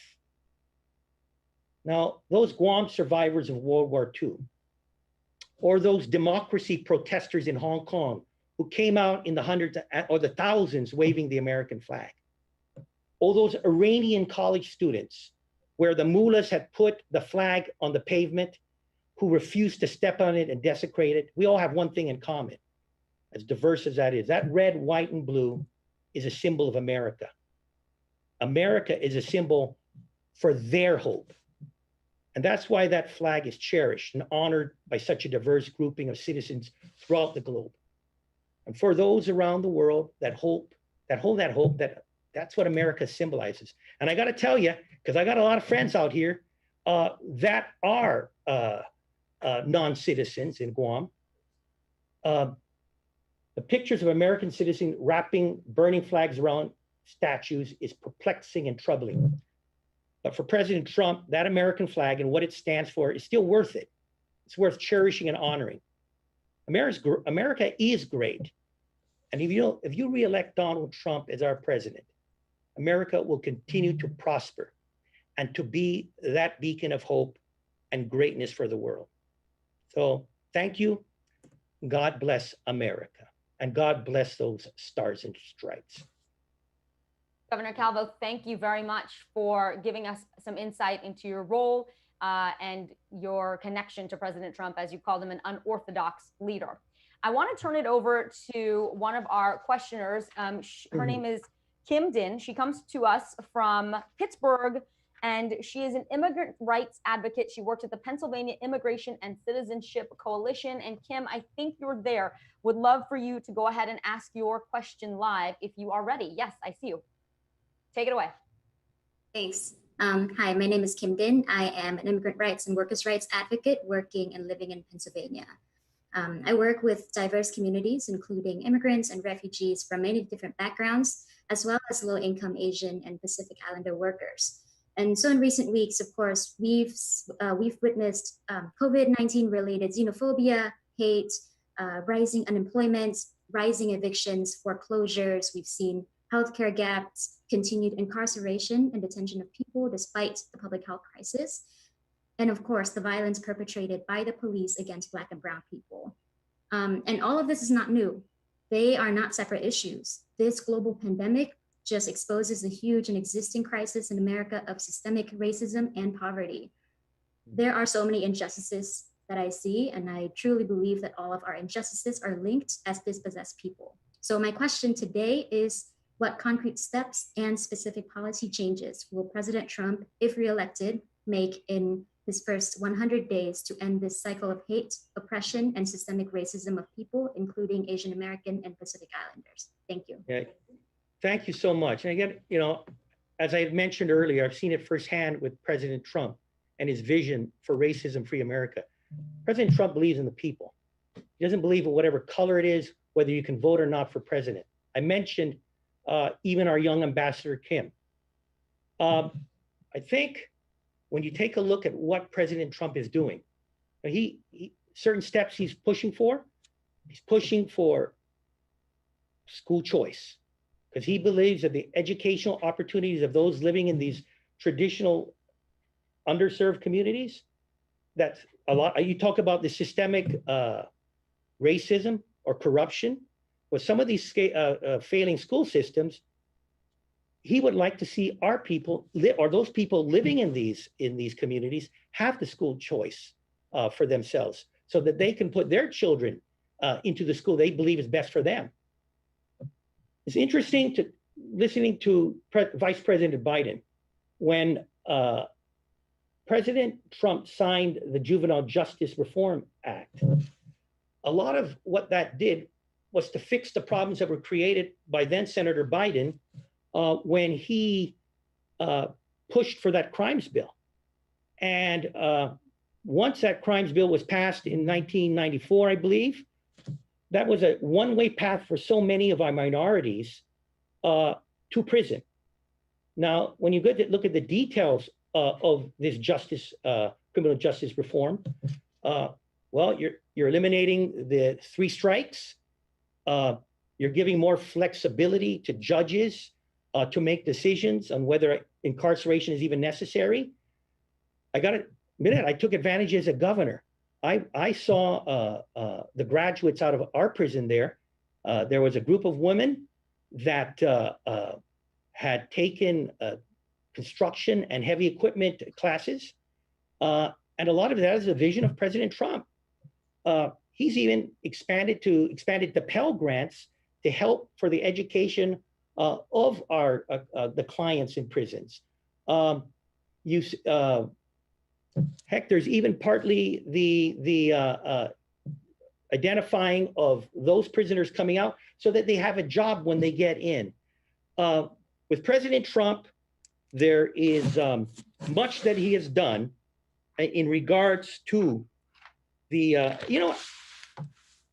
going to talk about systemic racism because he's done a lot. But I think when you get to the heart of the matter, it was best said, a lot of stuff can be done at the federal level, but what can be done is most important in the local level. And there was an interview made by the former mayor of Baltimore, and it was her disappointment. There was a policing bill that was coming out. As a matter of fact, President Trump had championed policing, a police reform bill that would give incentives for the payment of body cams, the incentives for training, for use of non-chokeholds, unless the life of a policeman was threatened, the mining and collection of data to track bad apples. But I remember again, the Congress, it failed. God bless Senator Scott. President Trump was with him, but it couldn't get through the Senate. But there was a statement made by the former mayor of Baltimore, and I can recall she said it has to happen in the local level, and you gotta clean out this racist or this corruption that's within the system. And let me tell you, you have the city of Minneapolis that hasn't had a Republican mayor since 1972. That's the Vietnam War.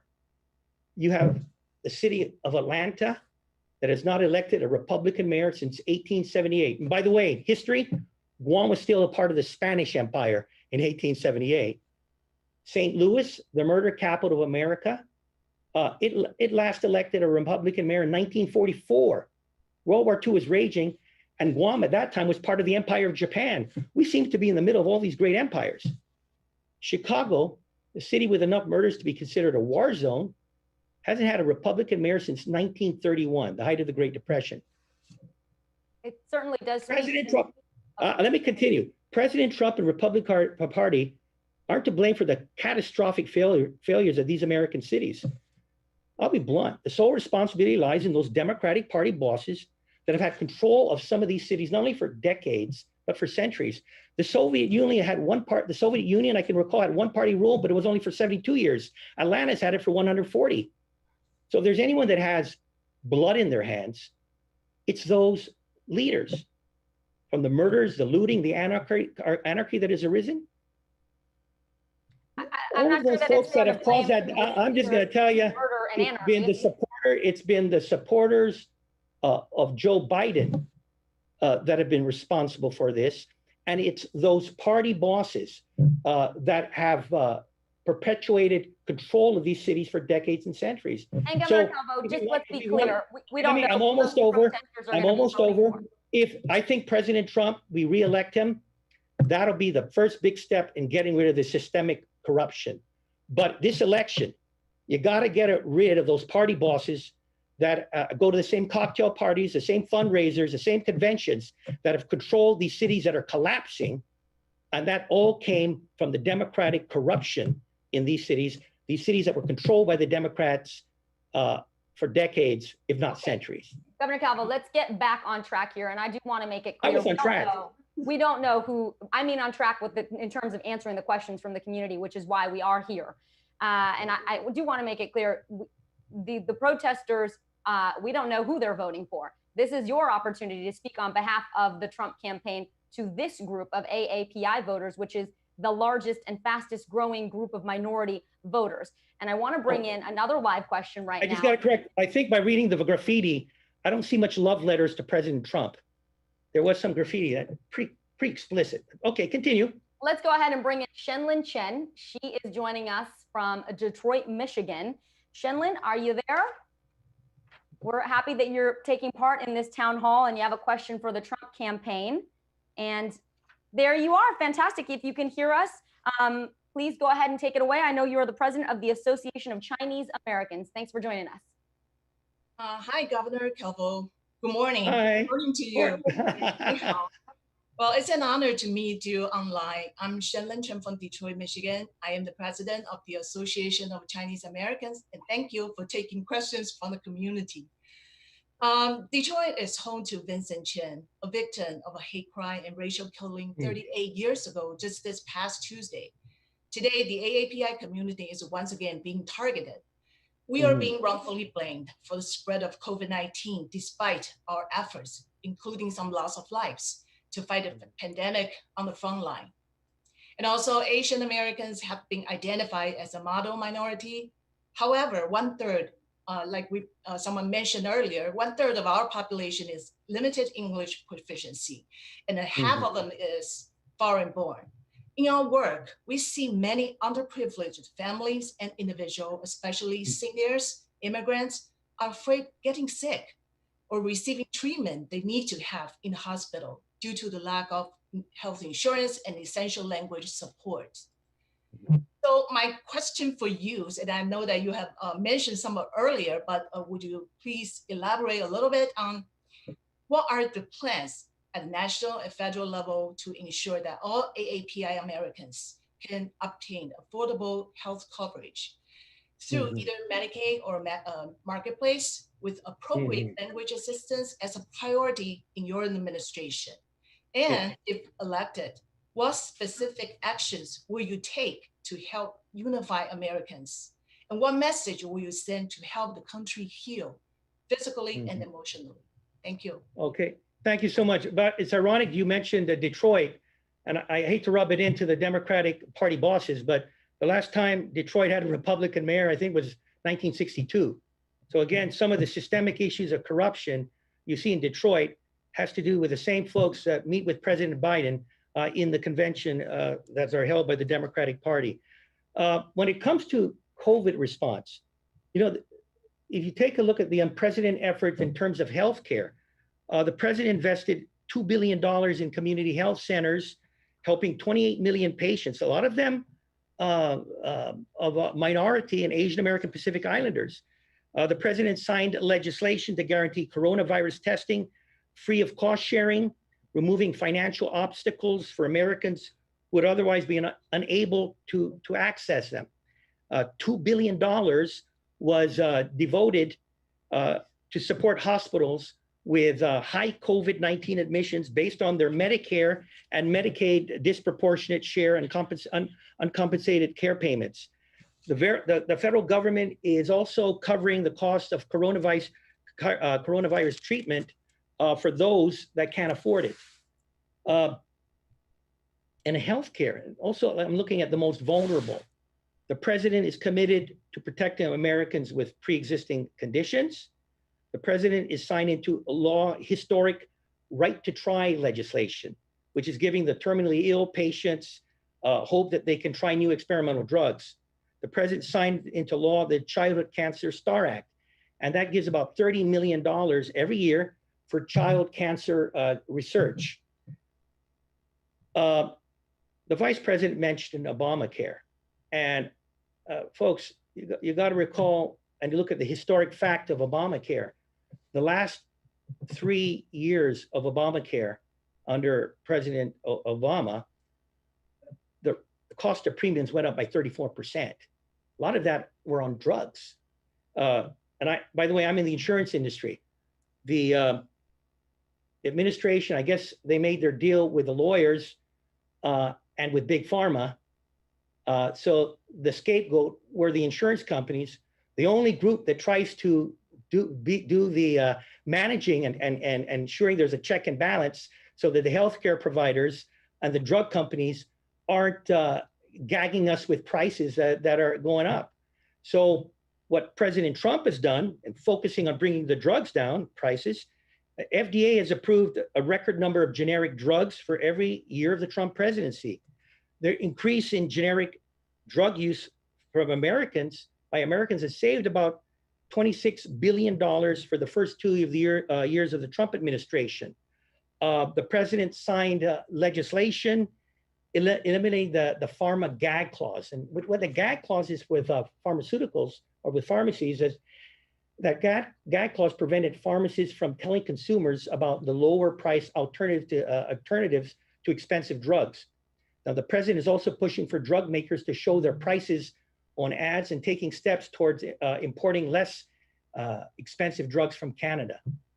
And if there's any big difference between what the president is moving on and Obamacare, it's about choice.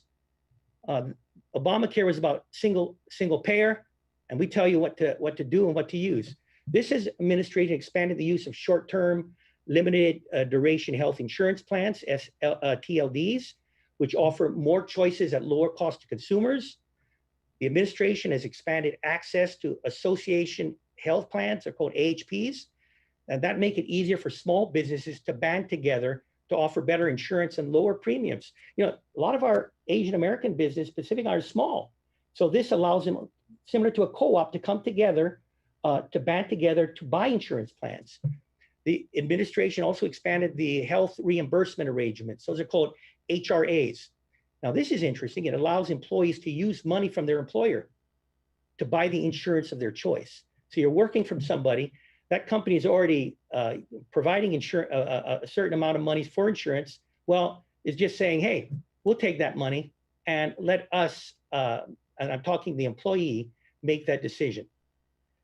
You know, President Trump, what I like about him, he understands the intricacies of these complex issues. He's able to address those challenges and provide the meaningful, effective policies to ensure that Asian Americans and Pacific Islander communities are treated equally. But what I like especially about the Trump administration, I look back as a governor, it seemed from the previous administration, everything came from the top. That template from Washington, D.C., that way of doing things was thrown to everybody. And whether it's New York City or Agana, Guam, the Trump administration is different. It's about more focusing on autonomy, decision-making at a local level. So, you know, that in a nutshell is a little bit of what's going to be happening, what's happening, and what we plan to see expand with President Trump reelected. Governor, thank you for that information about the HRAs and the expanded access to those association health plans. We appreciate that take. I imagine it must be a little bit difficult to speak on behalf of someone else. I'm going to turn it over now to co-moderator Amna Nawaz with a few more questions from the community. Amna, go ahead. Thank you so much, Vicky. Governor Calvo, it is a pleasure to meet you. Thank you so much for being here. Before we go back to some additional questions from the community, I do have one of my own, if you can indulge me. We are, as I mentioned, so grateful you took the time to be here. But we should note that President Trump opted not to come, nor to send a video message, instead to send you as surrogate. According to the press reports, it appears he went golfing today, and according to his Twitter account, he's been tweeting about healthcare, the Affordable Care Act, and retweeting some QAnon conspiracy theorist accounts. We are glad you're here to take questions, but many are wondering, why are you here instead of him? I thought he made it very clear to me, and it was directed to me. This organization is Asian American Pacific Islanders. I'm thankful that the Vice President has come here, but he's not Asian American nor he's Pacific Islander. I think it was important for the Trump campaign to have someone here that represented, and you talked about earlier about representation in the cabinet. Well, what better to represent the Trump campaign from a guy from Guam who lives directly south of Tokyo, who has Spanish, Chamorro, Filipino, a little bit of Chinese blood. So in reality, I guess I represent a microcosm of the Trump campaign. And what better person to speak for President Trump on Asian American and Pacific Islander affairs than an Asian American from the Pacific Island of Guam? That's my take on it. Well, just to follow up on that, sir, if you don't mind, many people saw Mr. Biden's participation here as an acknowledgement of the growing importance of this community's voice and a chance to court them directly by not hearing from President Trump directly. What is your message to Asian American Pacific Islander voters who aren't yet sure who they want to vote for and we're hoping to hear directly from the president himself? Yeah, well, one thing is virtual, and I guess here I am, it's virtual. In fact, Vice President was virtual too. I can't tell you, I know there's been a lot of people criticizing President Trump, but he doesn't stay in a basement. He goes out there. And by the way, the folks that go to these rallies or these meetings that we've had, they're Asian American. And you're seeing them in real life, not through a screen. So again, for all my Asian American Pacific Islander friends, there's the optics, like I said, of you thinking that he's not here. But then there's the reality that he's out there. And, well, you're saying he went to a golf course, but I do know with President Trump, every day he's actually going out and meeting the people. And he's not afraid to answer tough questions. He's not hidden in a basement. So I want you all folks, to know that President Trump has so much confidence in Asian American Pacific Islanders that he appoints me to be a surrogate, an Asian American Pacific Islander. Have confidence in President Trump, because you know what? He doesn't forget the forgotten ones, like the previous administration. He'll remember us. That's my answer. Thank you for that, Governor Calvo. I do want to bring in some more questions from the community. Sure. We have some folks waiting, I believe, to get in here. Manza Tao will be delivering our next question. I hope that Manza can hear me. And if you can, please do go ahead and put your question to Governor Calvo. Thank you. Good afternoon, Governor, or rather, good morning. Morning. My name is Manza Tao, and I am a Hmong American from Milwaukee, Wisconsin, representing the Asian American Pacific Islander Coalition of Wisconsin. I was the first in my family to have been born here in this country. My parents and my older siblings came as refugees from the Vietnam War. And a quick little known fact, the Hmong assisted the CIA during the Vietnam War in Laos, thus how we came to be in this country.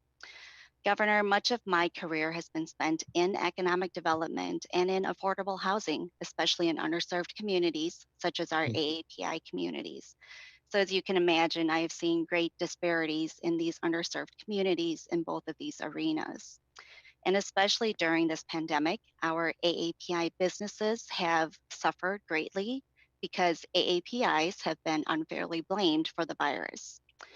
So this has been a hard hit on our AAPI communities, but also nearly 3/4 of our AAPIs who currently live in poverty already, they continue to face extended unemployment. So my question is, what steps will President Trump take to ensure that our AAPI communities are included in the economic recovery and growth efforts? Thank you. Just before I get into my answer, there's another member of the advisory commission, a fellow named Pastor Herman Martir. And, I've never had the opportunity to meet someone personally from the Hmong community, but in several of our meetings, the focus is of the pastor has been the Hmong community and how to get the needed assistance to them. So you have an advocate in Herman Martir. A little bit of history too. Guam has always been, seems to be the place where when some war happens and those that aided America are in trouble, we seem to be that conduit. In the fall of Saigon, 100,000 Vietnamese came through Guam and were put up in camps here. And as a matter of fact, some of them chose to live in Guam, raise their families. My pari, my god brother, is married to a refugee from Vietnam. And then, of course, many traveled or made their way back to the United States. Would you believe the Kurds even were in Guam? I still remember in the 1990s where our neighbors, there was about 5,000 or 6,000 Kurds that came through here. So, many people don't know about Guam, but a lot of our immigrants and those that refugees have come through our island fleeing the ravages of war. Now, all of America, including my island home, prior to COVID-19, were enjoying record economic job growth. There was business creation and record unemployment. These same successes were also occurring within the Asian American Pacific Islander community. And then that pandemic hit. Even in Guam, we were at 4%. United States was at, I think, 3.5%. But what President Trump did, he provided rapid and unprecedented support. The island of Guam in itself got $1 billion in federal assistance. Now, the White House also provided more than 500,000 African Americans, Hispanics, and other minorities with comprehensive direct updates on preparedness, response, and mitigation. The president directed the White House Opportunity and Revitalization Council to focus on the underserved communities impacted by the virus. President signed the legislation that provided $60 billion in loans under the Paycheck Protection Program, and was targeted to to support the minority and disadvantaged communities. The U.S. Department of Education temporarily delayed student loan repayment and held interest rates to zero. And thank goodness, I got 6 kids. And by the way, the last one just graduated 2 weeks ago. So I saw for her, there was a break and she doesn't have to make her first payment. You don't have to worry about it this year. So they also provided $6 billion in emergency assistance to the students. The president signed into law $1 billion in funding for historically Black colleges and universities, Hispanic serving institutions, and many other minority serving institutions that have been hit hard by the pandemic. The president signed into law $3.5 billion to keep the child care centers open for low-income families and for the frontline workers. The president halted evictions on federal government-assisted housing and temporarily prevented the foreclosures for some of those FHA insured mortgages. So the president's, his record is clear when it comes to assisting the minority communities. And he delivers and, continue to deliver results in a way which I believe will benefit all AAPI communities throughout our nation. And with him reelected, it'll just get better. Dr. Calvo, we thank you for that. We also thank Baza Calvo for her question. I want to play for you one more question. This one's going to come via video. It was submitted from Munir McJohnny. He is a resident of Georgia. I believe you have that video ready now. And here is Munir's question. Hi, my name is Munir McJohnny. I'm a commercial real estate agent and entrepreneur based out of Atlanta, Georgia. My parents immigrated from India and Pakistan before I had even learned to walk, in hopes of a better future for me. They made sacrifices, tearing away from their family and loved ones and swallowed their pride and education, working physically excruciating and minimum wage jobs. While this is my story, the truth is this is not a unique one. It's the story of every immigrant who makes unbelievable sacrifices, not for themselves, but for the generations to come. We were still lucky. I had my parents nearby. As I look at what's going on at the border, my heart aches for those families being torn apart. For Asian Americans in the United States, DACA, family reunification, work visas, and deportation are all very critical issues. Thanks to the sacrifices made by my parents and all of those who came before them, I get to stand here today and ask you, not only on behalf of my family, but for all who've had a similar journey, what immigration policies will you champion? And what laws will you change that are currently separating American families? And will these be part of your first 100-day priorities? Thank you and good luck. Thank you. I'm going to answer it, and I'm going to touch on several topics. But I'm going to touch on the most controversial one first, and then I'll get into DACA, and that's the wall. And it has caused a lot of controversy in the United States, this building of a wall on America's southern border. Now, would you believe that what happens between Mexico and the United States, that Mexican-American border has a profound impact on places such as Guam, such as the Commonwealth of Northern Marianas, such as Hawaii. And you're probably wondering to yourself, how can this be? How can something that's happening in a desert probably somewhere in the Southwest have anything to do with Guam or the islands? But it does. And there's thousands and thousands of our families here in the islands that are suffering as a result of what is happening, destroying lives. I'll tell you a simple reason why. It's because millions and millions of dollars worth of crystal methamphetamine and cocaine are transported. And it's crazy, hard to believe, but usually through the Postal Service or through shipping companies that are American flagged out to our places. And you know where they come from? Places such as California, Nevada, Arizona, and Colorado. Now, those American states aren't where these deadly drugs are produced. Those drugs for years have come through those porous borders. They come north, they hit those states, and they pollute the families in those states, and then they're sent to Guam. You know, this year alone, officers, and for you folks that want to defund Customs and Border Patrol, they seized 450,000 pounds of drugs. That includes 92,000 pounds of crystal meth. Some of that could have come to Guam. Over 1,000 pounds of fentanyl, nearly 3,000 pounds of heroin, and almost 25,000 pounds of cocaine. We had cocaine floating on a barrel here in Guam. Thank you, and I don't know which state that was sent from. Border officers have arrested and apprehended thousands of criminals at the border, including members of the MS-13 gang. So you see, President Trump is committed to securing our borders from drugs, gangs, and human trafficking. Now, some of the issues about workplace abuse, well, they come because of undocumented immigrants that snuck through and that are forced into prostitution or slave labor by bad businesses. So putting a wall up will solve a lot of those issues. Now, President Trump is committed to reform, and he will prioritize bringing in highly skilled workers to grow our nation. Yet at the same time, he wants to protect American jobs.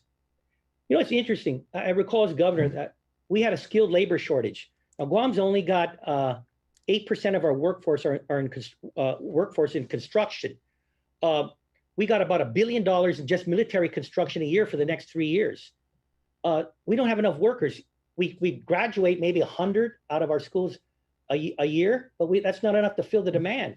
So it was on the Obama administration that a radical 180-degree turn was on H2s and H1s. So 25% of our construction workforce was wiped out, kicked out of Guam. And what it did was made the prices of housing go up by $100,000. And of course, for the budgets of the military, they weren't going to keep the $8.6 billion budget for the movement of Marines from Okinawa to Guam. That was an act of the Obama administration. Well, under President Trump, there's been actually some flexibility. And based on an understanding that there was a need to fill, some of it is because of the military strategic importance of Guam, but we've got those levels of H2 workers back to what they were. Now, again, I tell you that, you heard about the pause, and you know what? I can understand that. And from the perspective of President Trump, Guam was at 4% before. America was at 3.5%. But now we're at 13.5% unemployment. And the story changes, at least temporarily. That's why President Trump is first and foremost and highest commitment is in making sure that all of you talked about people that need a job. All Americans get their jobs first. Let's get back to full employment. Then we can move forward and pushing on expanding for work visas. Now I want to go to DACA. If I may, I apologize for the interruption, sir. I do want to be respectful of your time and our audiences, but just to put a finer point and follow up on what Munir was asking, you mentioned the pause on those visas, the non-immigrant work visas. We should note that Asian Americans were disproportionately affected by the president's executive order. So if you could very briefly just address the thousands of Asian American families who were affected by that, who will either be forced to leave or be forced to stay separated as a family as a result of the president's decision, what would you say to them? Yeah, I will reiterate, the president's number one goal is to move and get merit-based immigration. We need skills in this nation. So he's been committed to that, to getting that back. So there has been a pause. And again, there is a guarantee that once we get full employment back, they will continue. And what the president was very clear is, it's not about the immigrants. They're important, but his first and foremost priority is getting Americans back to work. And whether it's Indian American, whether it's Chinese American, Filipino American, or Chamorro American, his first priority is to getting these thousands and thousands and thousands and thousands of people that are currently unemployed, these Americans, back to work. So I hope I have time now to move on DACA, but actually, sir, I apologize. We will have to leave it there. I know we've spent a lot of time on a lot of different topics, but we do appreciate you being here with us today and taking the time to take these questions and provide us with answers. That's Governor Eddie Baza Calvo, Governor of Guam. Thank you for waking up early to be with us today, sir. We appreciate it. Thank you so much. And now to all of you still with us, thanks for remaining here. We do want to bring back in Christine Chen. She's Executive Director of APIA Vote, and she's back with a very special message. Christine. Thank you to Amna, Nawaz, and Vicky, Nguyen for a wonderful job of moderating our program and sharing your expertise. Also, many thanks to our sponsors, ARP, Comcast, and Nielsen, for supporting not only this presidential town hall, but API Vote and the community year-round. We must also thank all those behind the scenes, producer Don Young, showrunner Ivory Zorich, Felicia Chanko, and ACA Video. And thank you to the API Vote staff who worked many long hours, not only on the presidential town hall and the National Asian American Pacific Islander Leadership Summit. Our interns who have great design skills, and many more of our volunteers. We also like to thank all of you who have joined us. Speaking of which, we have some of the results of the survey. We actually had over 36 states watching and taking our survey, with a core of them coming from California. And we have about 62% male and 40% female, and 95% of all our attendees are registered to vote, which is amazing. Our viewership age is actually spread out evenly among the ages 18 to 65. And out of all our registered viewers, 96% plan to vote, and 64% will vote by mail this year. The power is actually in your hands, ladies and gentlemen. Each and every one of you have the most influence over your friends and family. You can take action to ensure that APIs get counted this year and are heard loud and clear. There are 3 things you can do today. Start with your inner circle of friends and family, and use this town hall to start the conversation with them about what issues are important to them and help them connect the dots to the importance of casting that vote in November for candidates aligned to their values. Make sure they are registered. It is as easy as texting AAPI to 788-683. That is, once again, text AAPI to 788-683. Share this text to 5 of your friends right now. And remember, tomorrow, API Vote and their network of community organizations and partners are hosting regional convenings on Sunday. You can learn how to meet others who are interested in organizing the vote in your own backyard. All next week, the National API Leadership Summit will feature sessions that will help provide you with the tools to get out the vote this November. Come join us online and be empowered to get engaged even further. Remember, due to the COVID-19 pandemic, the self-response phase of the US Census has been extended to October 31st. There's still time to take the census and get counted. We cannot assume that everyone you know has completed the census for their household and that they have registered and ready to cast that vote as well. So be there to actually help them figure out that process. With that, we wish you and your friends and family well, and with this last reminder about taking the census. Thank you. Every 10 years, the U.S. Census Bureau counts everyone living in the United States. People like Mr. Lee. It doesn't matter whether they are students, service members, renters, employees, have green cards, work visas, are undocumented, have lived here a long time, or moved here recently or temporarily. Regardless of their age, height, income, or ethnicities, they all count. We all have unique stories that are a part of this great nation. We need to be counted, recognized as a community to have our say in how over $1.5 trillion a year in public funding is distributed for hospitals, schools, and roads for the next generation and beyond. Starting April 1st, it's time to do your part. Fill out the census. All right, everyone, with catchy trends and fun videos, you all know TikTok is the hot new platform that young voters have taken by storm. We asked these voters to participate in our TikTok video competition to help get out the vote as a lead up to our town hall. And now we're ready to announce the videos from our top 3 winners. Oh, I can make it right.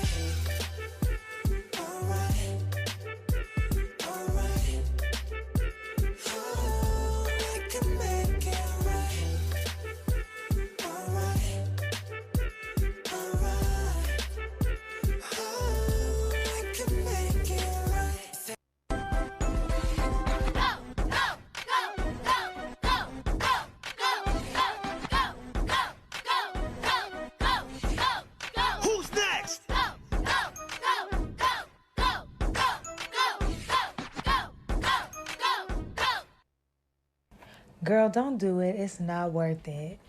I'm not gonna do it, girl. I was just thinking about it. I'm not gonna do it. I did it.